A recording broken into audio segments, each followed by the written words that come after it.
Welcome to the Rundown Podcast, hosted by Don Costante, a sports and event management expert with over 25 years' experience. This unique podcast provides an opportunity to hear from some of the best professionals in the industry. You'll get valuable insight and perspective on what it takes to deliver authentic experiences, activate brands, and most importantly, connect with audiences. All on the Rundown Podcast. Let's get started.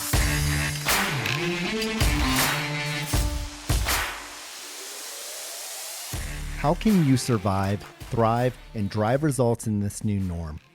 There's only one answer: innovation. Everybody talks about innovation. Take risks, be brave, but few actually know how to innovate. So what if there was a set of tools that made innovation accessible to all by making the process easy, tangible, and fun?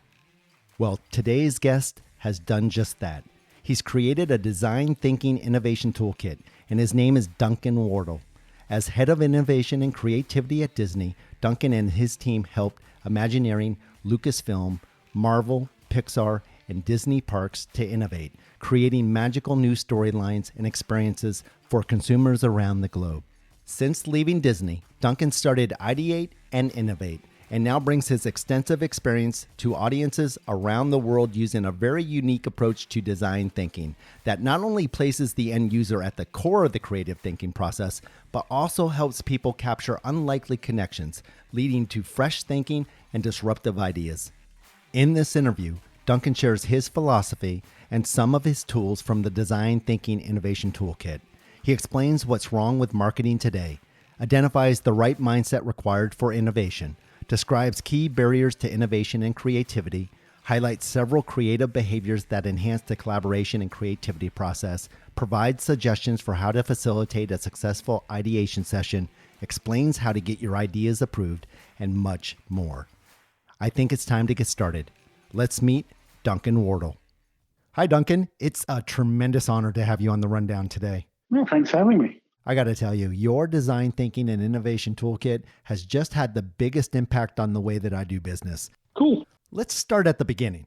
What exactly is a design thinking innovation toolkit? And at what point in your career did you decide that that was necessary? Common sense. Design thinking is, in fact, it's like UX, user experience. It's a consumer-centric approach versus product-centric. And so for the last 100 years, companies woke up in the morning and said, how might we make more money? How might we meet our quarterly results? And didn't really care about the consumer that much. And design thinking is putting the consumer at the front of the design process, whether you're designing a new product or a new service. My mother calls it common sense. And so why is it needed today? Well, here's the thing, right? We tried 4 or 5 models of innovation at Disney when I was in charge of the innovation creativity team. We would hire outside consultants like IDEO. There were pros to that. They were very good. They were outsiders. They had a really good model, but they weren't going to show us how they did what they did, or we wouldn't hire them again. So then we decided, let's create an innovation department. There are pros and cons. The pro is you create an innovation catalyst within the team who wakes up every morning worried about innovation. But it's kind of like creating a legal department. We have one of those. Does anybody else in the building do legal outside of the legal department? No. Does anybody else do IT outside of the IT team? No. Does anybody do sales outside the sales team? No. Guess what happens when you create an innovation team? Everybody says, oh, I'm off the hook. We've got an innovation team. I'll just keep doing business the way I have. Same what reasons we don't do legal, we don't do IT, we don't do sales. So it's a subliminal, it's a really bad message to send to an organization. And so we were trying to embed innovation into everybody's DNA. From all the way through the organization. The next model we tried were an accelerator program where we'd bring in some young tech startups who were interested in a piece of technology that they had developed. We took a 50-50 stake and we helped them scale it and bring it to market. We would also do hackathons and think weeks and all that. But here's what we learned through all of those different processes that we tried. We hadn't achieved our objective of embedding a culture of innovation into everybody's DNA. Why? Because we hear and you say, why do I develop it? And why did I leave Disney after 30 years? It's actually fairly simple. People say, are you mad? You were head of innovation and creativity. We all hear today, and even now more so in the last 3 months, we must innovate. We must think differently. We must think different. We must take risks. We must be brave. And all of our employees are sitting there going, that's great. How do I do that? And we're not teaching them how. Yeah. We're just telling them that we need innovation. Well, that's not very helpful, is it? And so I went on lots of courses and lots of seminars around innovation, and they were all theory. And they were very motivational. Think of the last conference you went to, right? And, at 5 o'clock, you come out, you're totally pumped. You're, oh, man, I'm going to change the world. I'm so excited. I'm motivated. I'm inspired. And a week later, you think, I can't remember anything. Right. Because they didn't leave you with anything tangible that you could use tomorrow morning at 9 o'clock to help you think differently and innovate. So I said, you know what? I'm going to create a toolkit. I'm not going to write a book. I'm going to create a toolkit that normal people could use against normal challenges tomorrow morning at 9 o'clock that makes innovation easy, creativity tangible, and the process fun. Why do you make it fun? Because the goal, you can't talk culture change. You have to give people something they choose to use when you're not around. So guess what? Make it fun. Well, I think what you just said there, make it something that is fun and they choose to use, is so important. Before we get too deep into creativity and innovation, what's wrong with today's marketing? It's been around too long. It's sort of like a famous coach in a football team. They stay too long. Prime ministers stay too long. So some would argue some presidents stay too long, but we'll move on. And so here's the thing. Marketing was right for its time, but this was marketing. Marketing implies the word marketing at my consumer. No, it's creating experiences. So I believe marketing will be dead as we know it today in less than a decade.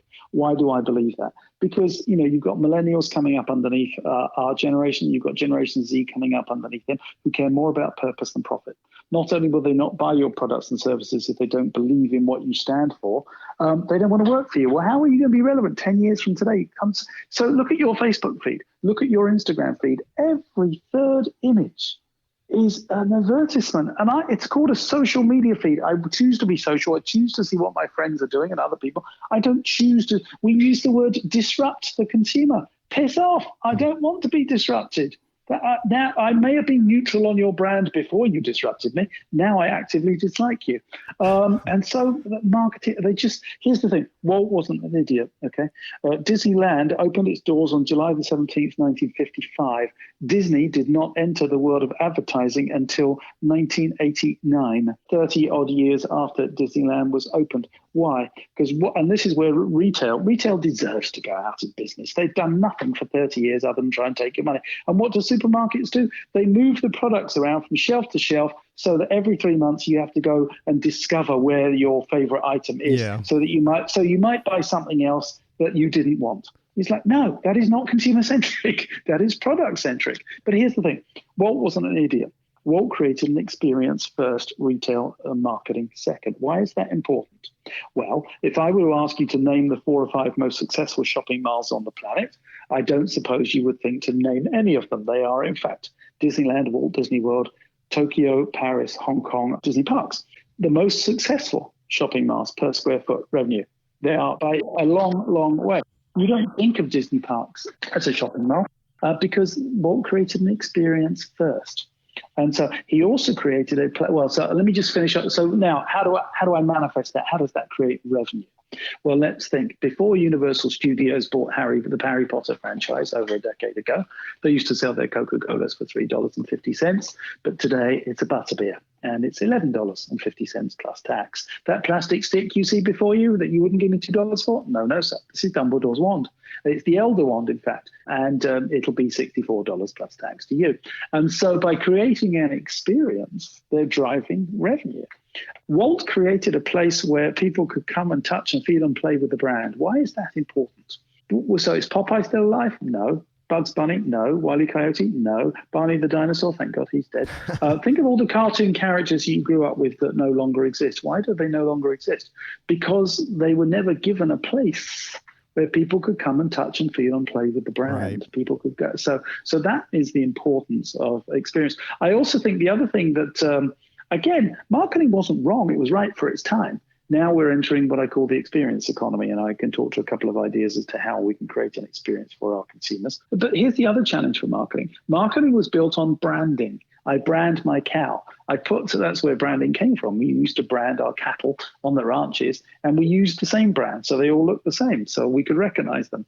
And so McDonald's made all of their stores look the same. Starbucks made all the stores, and every brand grew up on consistency, on looking and feeling the same. Well, look around you. I've been going to New York 6 times a year for 20 years, and it used to be Starbucks on every corner. Now it's Pete's Coffee Bar, Dave's Coffee Bar, Sally's Coffee Bar, Brahim's Coffee Bar. And so we'll look at Airbnb, look at escape rooms. This is a call from a generation saying, I don't want you to be the same. And so the mega brands that have grown up on exactly that are in real trouble, because this generation is saying, no, I want you to be different. Ooh, but we can't do that. We've never done that. Well, now's your chance, because otherwise, here's the thing. If you don't innovate now, you're gone. The amount of brands that we will see gone in the next decade is just significant, because they're iterating to meet their quarterly results. Well, that's like the death of a dinosaur. It's just slowly going out of business. Museums are inherently boring. They just are. They have some fascinating pieces in them, but guess what? They're boring, and they don't create an experience. But look, augmented reality exists today. Vincent van Gogh could, in fact, step out of his painting and tell you why he ripped his ear off on your iPhone. It's just software. It's not a lot of money. So virtual reality experiences allow people to come into your... So today, the Field Museum of Chicago attracts anybody in Chicago. But what about attracting the rest of the planet? There's another 4 billion people out there. Right. But how might we create an experience that is engaging, that mixes entertainment with education, major edutainment, and create a really engaging experience for you to come and see things that you've never seen before? You'd probably never afford to come here. And obviously with the pandemic, you ain't coming here. And right. So but we don't. We just iterate. We're like, we'll do a promotion. Well, let's give 20% off in July. No.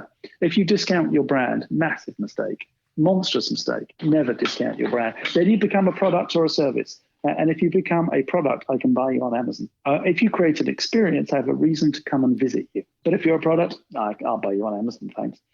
So marketing was right for its time. Now it has to pivot. Stop disrupting consumers. They don't want to be disrupted. Obviously, your data, you can now feed in more relevant content, so that's good. But could you stop making it boring, please? Because boring is boring. And so you have some amazing products with some really boring marketing. Okay, great. Thanks very much. And so why not make it fun and engaging? Where does it say in your strategic brief that it should be fun and engaging? It doesn't. It's got to tick all our strategic brand messages. We've got to deliver our 15 key messages. Yeah, great. Well done, you. And you'll get a performance review at the end of the year. Or perhaps you could just make it fun. The single best piece of content we produced, it was for social, is because we didn't have a brief. We went with our intuition. And we took over a shopping mall. I believe everybody has a Disney side inside of them. It's the side of them that wants to wear the goofy hat, that wants to roll around on the floor with the children. But you can't do that in the outside world because you look like an idiot. But when you come to Disney parks, that's a place where you get to show your Disney side. You see grown men in these silly goofy hats that they wouldn't be caught dead wearing outside. But I believe we've all got that inner child within us, and I wanted to bring it out. So we took over a shopping mall in Long Island. We took over a particular store that had been closed for a while. We opaqued the glass so you couldn't see through it. We backlit it. And we filled it with characters. And as people would walk past, a particular character that might look like that person would walk out on the other side of the glass. You wouldn't know. You thought it was projection technology. And their shadow mimicked whatever you did live. Wow. And it was amazing. It had such fun. And in the end, we had some actors in there to sort of show the consumers what we wanted them to do. But in the end, we edited all the actors out. And I think it was one of the most successful social media films of all time. And so I got challenged at the end of it. Said, well, where's our 4-part message? Guess what? It wasn't there. Where's our logo? It wasn't there. But guess what? His name's Mickey Mouse. He's 5'2", and everybody loves him. So why not make your content fun and engaging? The other thing that marketeers could also challenge themselves a bit is, so what if we didn't have a marketing department? Right. So there's the amount of brands who have great consumer advocacy, great consumer ambassadors, but they don't use their content. Why not? Why couldn't you curate all of your consumers' content and use that instead? It's more authentic, it's more credible. I think the over-polished stuff, the must get it 100% right before we get it out the door, the consumer can smell it.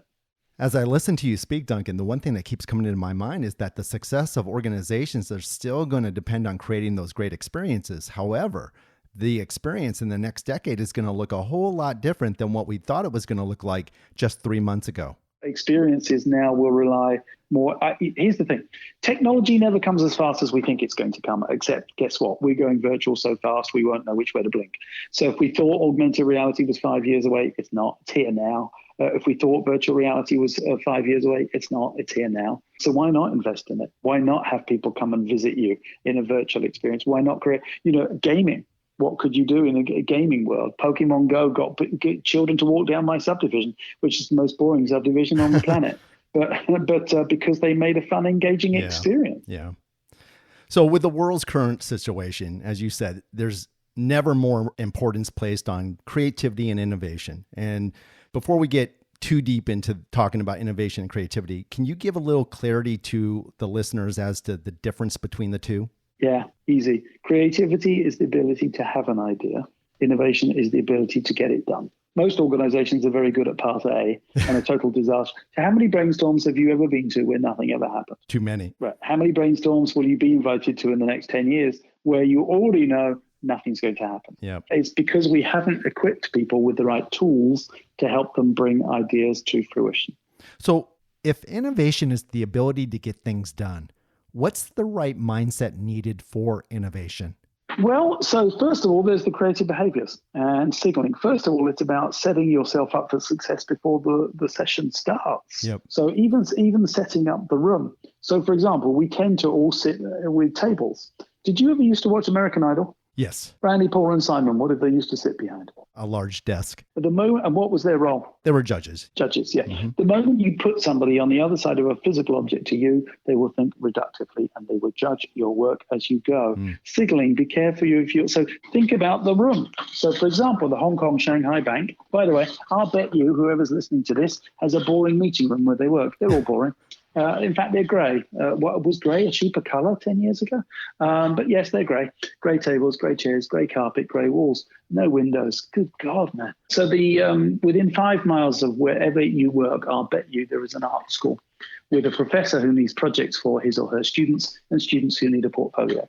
The Hong Kong Shanghai Bank went to their local art school and asked them to come in and paint a greenhouse around the walls. They put down a green carpet. It's called the greenhouse. Everybody knows when they're in the greenhouse, they're expected to be expansionists. They do not get to shoot ideas down.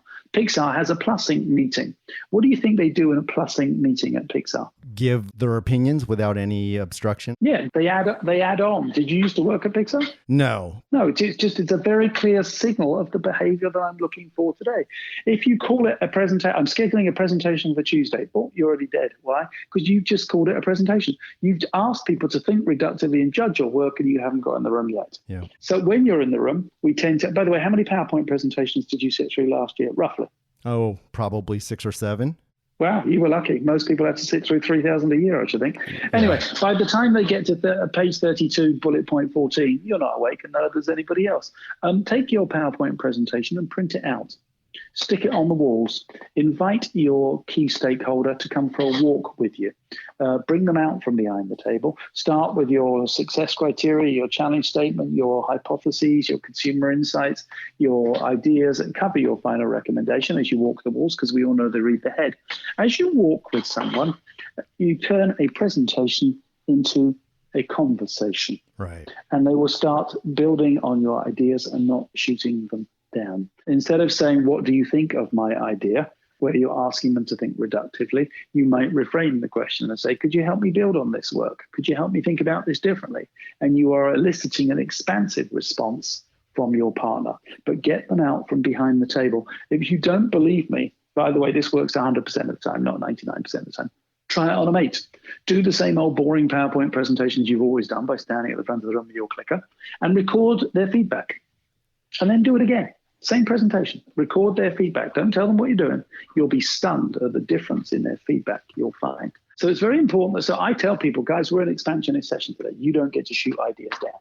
And so, but we know that all of us are surrounded by people who live to shoot ideas down. We tried that last year. That's not a strategic brand fit. We'll never get that past legal.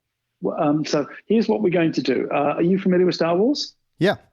Excellent. So I'm going to come at you with an idea for tonight's party. We've got $50,000, so a pretty good budget for a party. I want you to start your response with the following 2 words, with every single response. No, because. Okay? Yeah. Ready? All right. So I was thinking, where do you live? I'm in Overland Park, Kansas. Kansas. Okay, so I was thinking I could come to Kansas and we could, I tell you what we could do, right? Because the Kansas City Chiefs are the Super Bowl champions. So we could actually have them all dressed up as the Rebel Alliance. And we could dress up as the Force. No, I don't think that we have enough costumes. Oh, fair point. Okay. Well, I'll tell you what then, but we could still take over the stadium and we'd invite in the Kansas Philharmonic Orchestra, all dressed as stormtroopers, and we could have Darth Vader conduct them with his orchestra. No, because that would be too expensive. Oh, yeah, fair point. Oh, wait, what if we did an interactive food and wine festival? No, because the majority of the guests probably aren't going to like wine. Okay. Wait, what if we do some themed Kansas City Death Star smoothies? Well, no, because I don't think people like smoothies in this town. Okay. All right. So would you say our idea was getting bigger or smaller? Much smaller. All right. And most people, after they've heard no because twice, tend to just shut down and just drink their cappuccino. And there you go. So same brief. This time you must use the words yes and as your first two words. So I was thinking, right, I could come to Kansas City, right? Okay. And we're going to do a crowdsource party. We're going to take over the Royal Stadium. They could be the Rebel Alliance and the Kansas City Chiefs because they're the other side, right? So they're going to be Darth Vader's team. And we're going to create this intergalactic lightsaber glow-in-the-dark festival. Yes, and we could have a best costume contest. Yes, and we could create that intergalactic food and wine festival where we could crowdsource in advance all the recipes from Hoth and Naboo and Tatooine. Yes, and we could even invite George Lucas to come in for a meet and greet.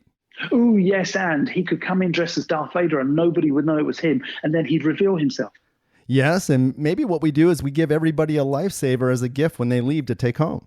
Oh, yes, and we fly them all down to Walt Disney World to see the new Galaxy's Edge. Yes, and I'm on that plane.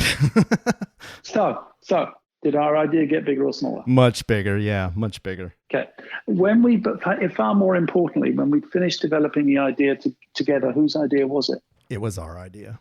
Ours. Yep. The moment you can transfer the power of my idea to our idea is the moment you stop going to brainstorms where nothing ever happens and you accelerate its opportunity to get done. Two very simple words from the world of improv will stop a reductionist in their tracks. If you tend to be a reductionist yourself, if you tend to be surrounded by people who constantly shoot your ideas down, just remind them, guys, we're not green lighting the idea for execution today. We're just greenhousing it together. That's awesome. And by the way, take the first idea somebody throws out. Do not shoot it down, and here's why. Innovation is about an idea that you couldn't come up with by yourself. So if somebody says something different to what you're thinking, that's a really good place to start. So let's say you and I are responsible for driving Pizza Hut sales in Kansas starting in Q4, which is in October. And I say, oh, pink fluffy slippers. And your automatic reaction is, don't be so stupid.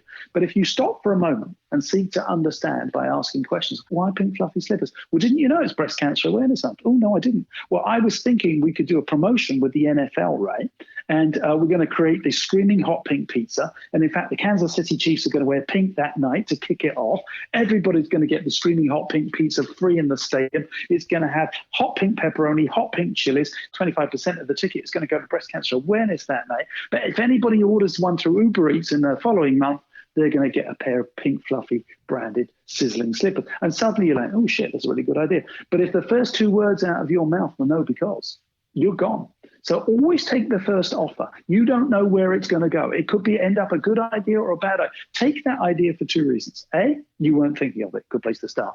B, if you don't, the person who threw it out will shut down for the rest of the session. So true. They may have genius 2 minutes from now, 2 hours from now, 2 days from now. You'll never hear from them again if the first two words out of your mouth are no because. It's playfulness. Why should you be playful at the right time? So let me ask you a question. Close your eyes. Okay. Where are you usually and what are you doing when you get your best ideas? No question, the shower. Okay, so you can open your eyes. I'll hear shower, commuting, walking, bathing, falling asleep, waking up, drinking, driving, but I never hear at work. I've never heard it. I've done it with 3,000 people in an audience and got them to write it down. Nobody wrote down at work. Think of that last verbal argument you have with somebody. Just close your eyes for a second.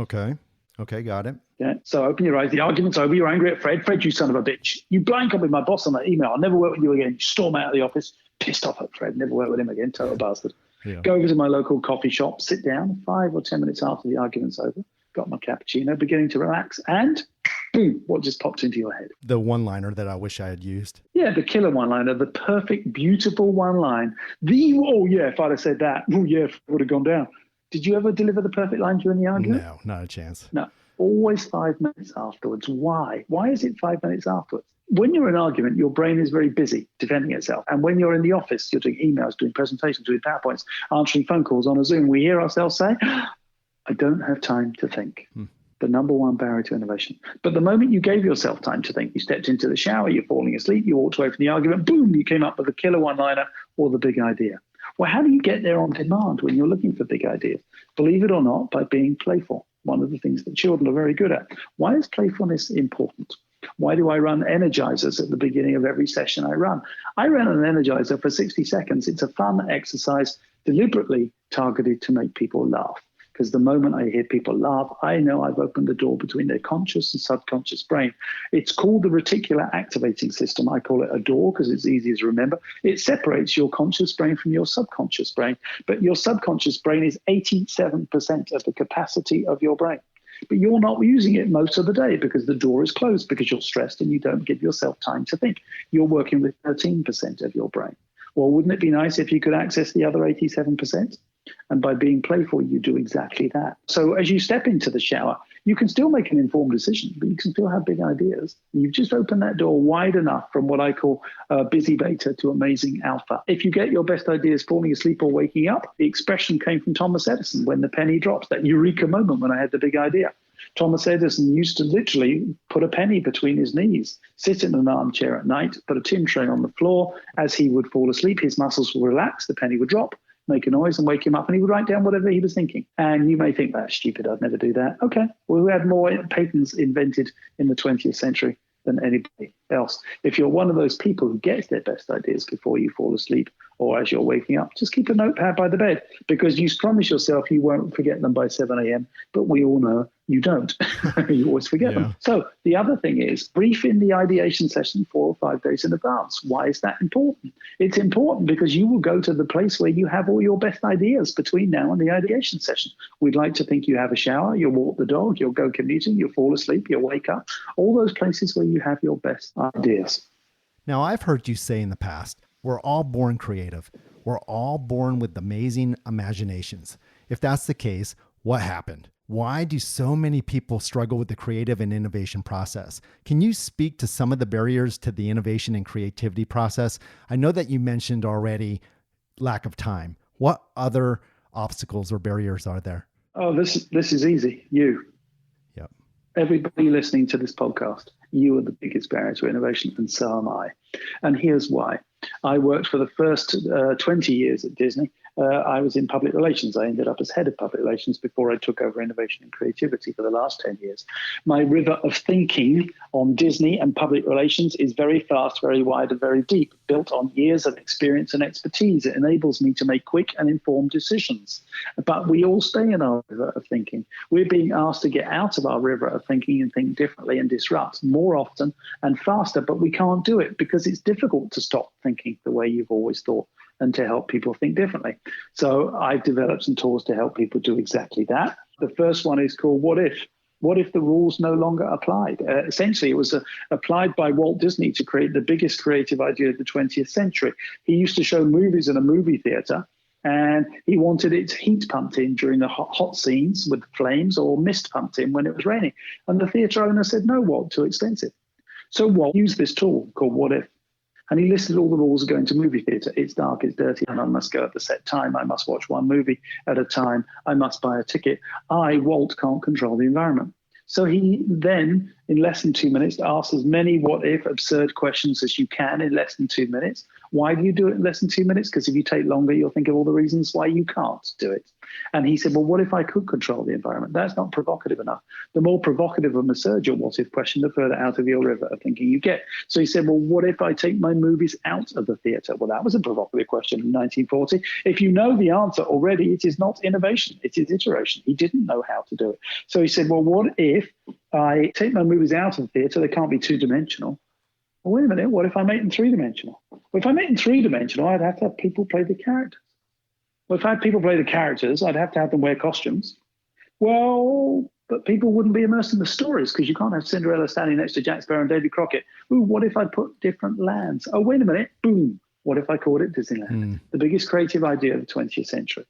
You, like I, used to go to Blockbuster Video. You, like I, were fed up of paying late fees. This tool created Netflix. It created Uber. It created Facebook. So the founder of Netflix said, he listed the rules of going to Blockbuster Video. I have to be kind of rewind. I can only get 3 at a time. They never have the one I want on opening day weekend. I have to pay a late fee. I have to drive to a physical store. And he said, what if there was no physical store? And he looked around the world, and there was YouTube, been around a decade, streaming amateur content. He said, what if I just stream professional content? Boom, Netflix was born. Mm-hmm. It's a very simple tool to use. It's easy to look at Disney and Netflix and say, oh, we don't have their money and resources. That's a cop-out. I believe the more creative people are actually the people who have less money. I worked in the Dharavi slum in Mumbai a couple of years ago. If you've seen Slumdog Millionaire, that slum really exists. 5 million people live in it. But the level of creativity and entrepreneurialism, India will be the world's largest superpower by 2050. It will blow past the United States of America. Why will it do that? Because they're all entrepreneurs and they don't go to school. Schools are killing creativity. Schools tell you there's only one right answer, so you stop asking the second one.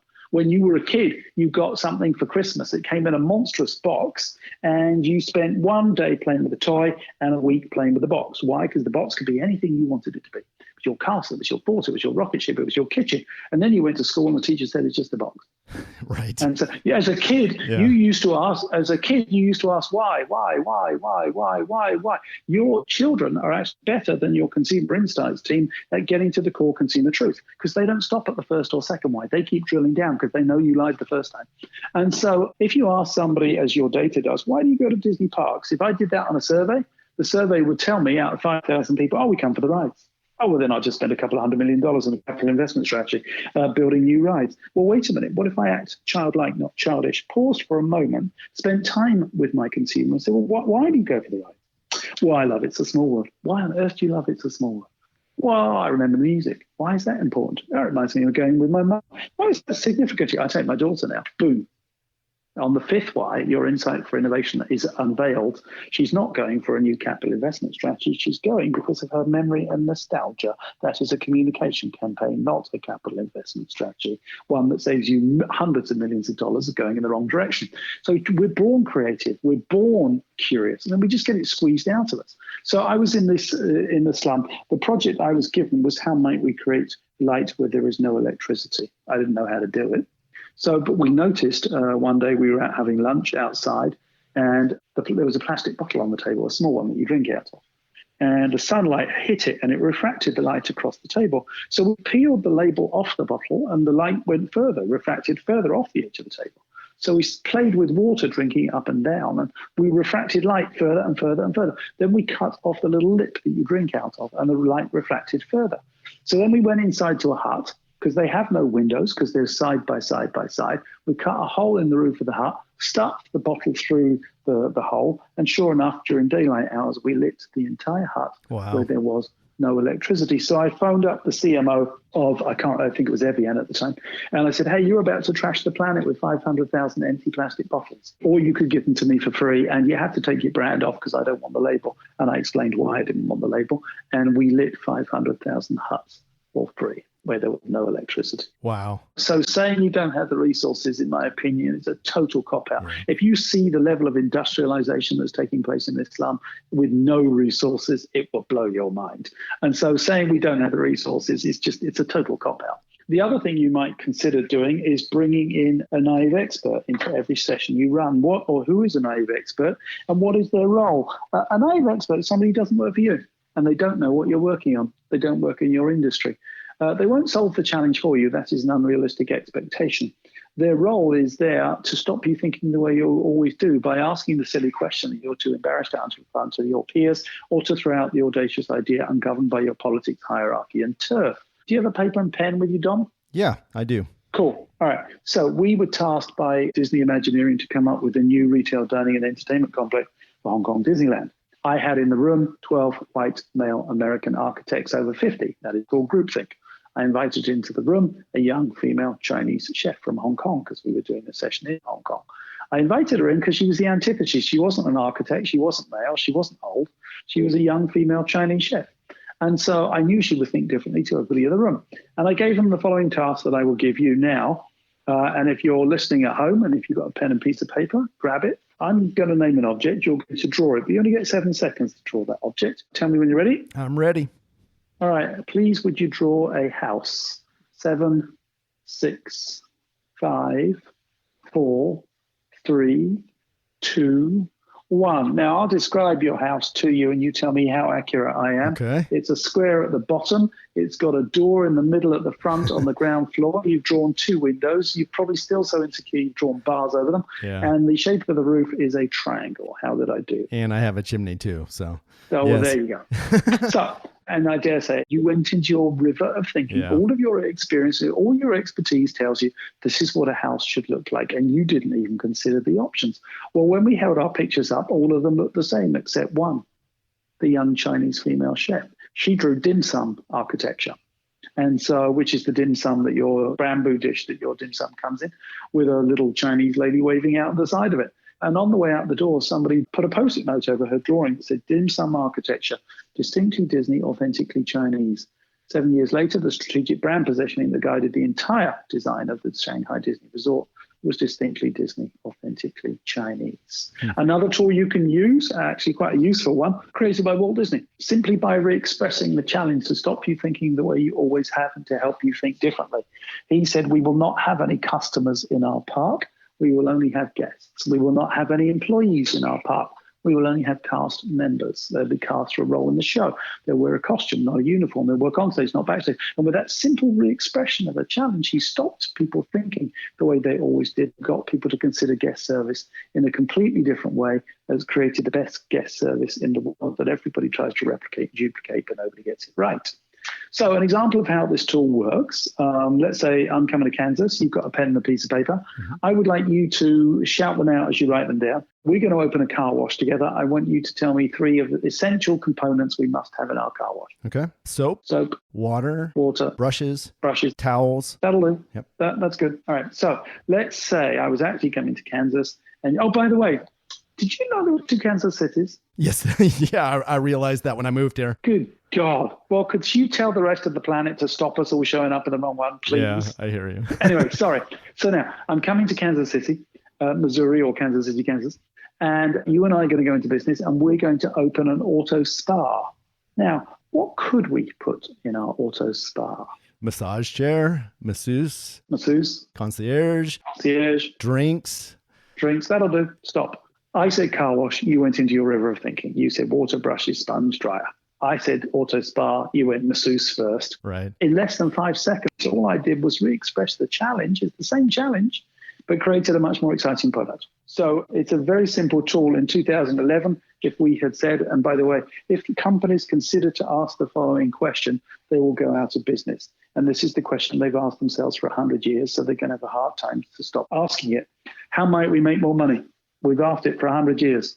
And it worked because Wall Street dominated the way we do business. Generation Z will insist that they do not. Generation Z cares more about your purpose than your profit.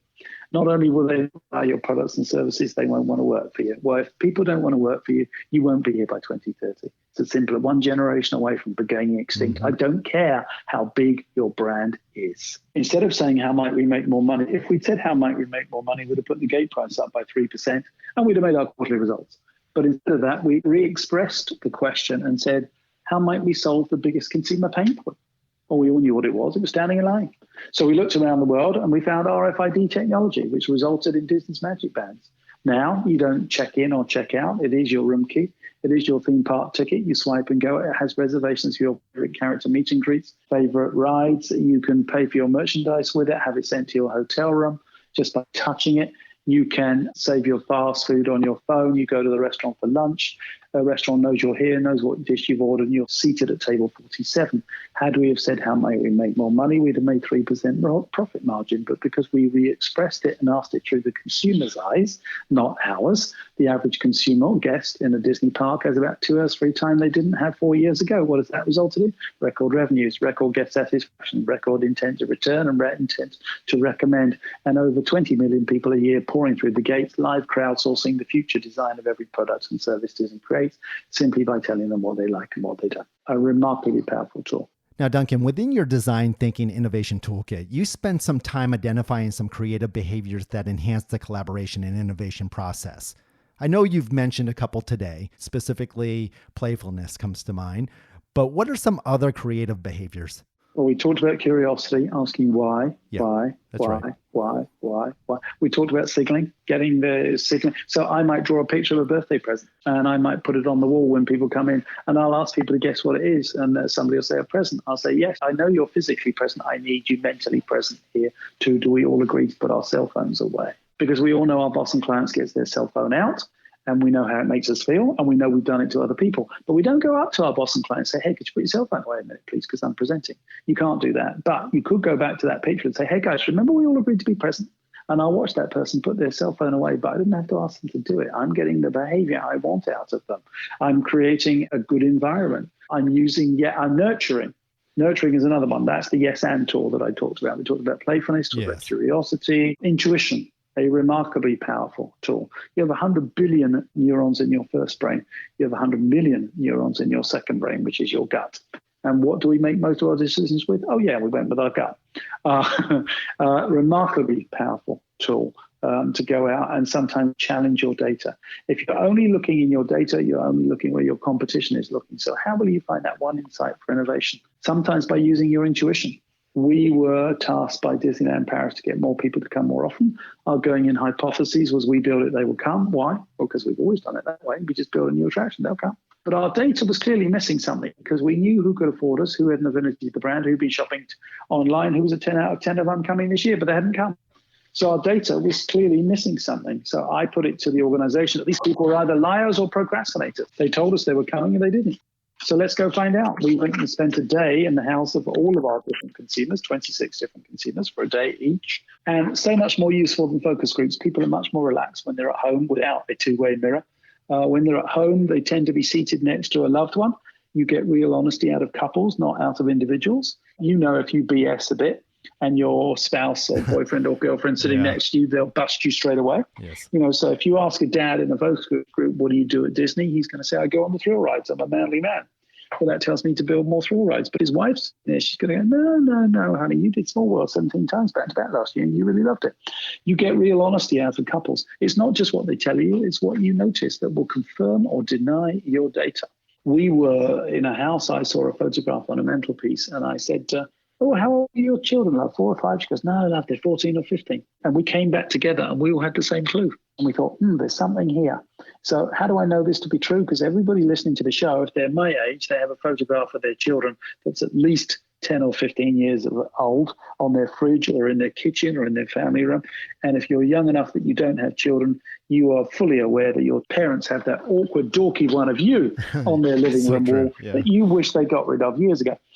So does that mean we don't print photographs of our children anymore? Are we all digital? No, we still print photographs of bar mitzvahs and weddings and graduations. So we dug a bit deeper and we found that parents will tell you at first pass they want their children to grow up, be happy, healthy, and successful. Or do they? Or do they actually secretly want them back in that little photo frame when they walk in the door at night? They're a god. And so we pushed a bit harder because our intuition was telling us we were onto something here. And we found that there are 3 bittersweet transitions that take place between a parent and a child. And as you cross through that transition, you both desperately want to step back, but you can't. I know exactly where I was the day my son asked me, are you Santa Claus? He was about 10 at the time. I know where I was, exactly where I was, when my daughter dropped my hand for the first time in public because she didn't want to hold daddy's hand in public anymore because it was embarrassing at the age of 13. I know where I was when we dropped her off for her first job in Manhattan, but we lived in Central Florida. We hugged, cheered, and laughed, and then we left her in her apartment and cried her eyes out all the way back to the airport. Our going in hypothesis was if we build it, they will come. Our coming out hypothesis was that mum does not wake up in the morning worrying about whether or not Disneyland Paris has new attractions this year. She wakes up every morning worried about how quickly her children are growing up and how she wants to make special memories for them while they still believe, while they still hold my hand, while they're still here. That is a segmented communication campaign, not a capital investment strategy, one that drove record sales, turned a very product-centric culture into a consumer-centric one, where it's mandatory for every Disney executive to work 1 or 2 days frontline cast member position at Disney theme park and visit a consumer in their house once a year. Intuition is a very, very powerful tool, often overlooked now. And I'll finish it with this. In the next decade, artificial intelligence is scheduled to take away at least 20% of the jobs of the workforce. Those jobs, IT, that will be replaced because it could be programmed. Legal, how many precedents will the robot know versus the lawyer? However, the 4 core traits that you were born with that we've talked about, you were born creative, you used to play in the box. You were born with an amazing imagination. You were born curious. You used to ask why again. And you make most of the decisions during the day with your intuition. Why are those 4 core skill sets so employable in the next decade? They perhaps haven't been. Strategy, planning, critical thinking, and analysis were the ones that got the big bucks in the last decade. Those will all be programmed. I put it to you, the most employable skill sets in the next decade are those that cannot be programmed by artificial intelligence. And I've worked with 2 or 3 AI experts and asked them, do you believe we will be able to program creativity, intuition, curiosity, imagination anytime in the next 10 years? And the answer is no. So Duncan, here's my final question, and probably one of the most important. For those listening to today's discussion, what are your final thoughts? Do what you love, you'll be really good at it. If you're not doing what you love, leave. You have 80 years on this planet. Chances are you're already a third, or maybe you're already halfway through. Maybe you're 2/3 of the way through. I decided to leave because I knew I was 75% of the way through. Do what you love and you'll be really good at it. How do I know that to be true? The only A I ever got in school in math was because I didn't show up for the exam. I'm not in finance for a reason. I have big ideas. I have innovative ideas, and I love it. And I'm good at it. And I did it for Disney for 10 years, the most creative company in the world. Now I do it for lots of companies and help them think differently and help them develop big ideas. But I love doing it. And so you knew that the subject you liked the most at school was the subject you got the best grades in. Why not apply that to your career? Wow. Thanks, Duncan. Simply incredible. The information and the tools that you've shared today are exactly what everyone needs to know to develop their creative culture. Thanks again, Duncan, for being on the podcast, and I look forward to staying in touch with you. Cool. Thanks again. There are some interviews where it can be difficult to get the person I'm speaking with to open up and dive deep into their philosophy. Today was different. Today, I thoroughly enjoyed listening to Duncan as he passionately shared his knowledge and experience that he acquired over a 25-year career with the greatest innovative and creative company in the world, the Walt Disney Company. Walt Disney himself once said, "You may not realize it when it happens, but a kick in the teeth may be the best thing in the world for you." Today's conversation with Duncan on innovation and creativity should be a wake-up call to everybody, and metaphorically, a good kick in the teeth. No longer can companies afford to think traditionally.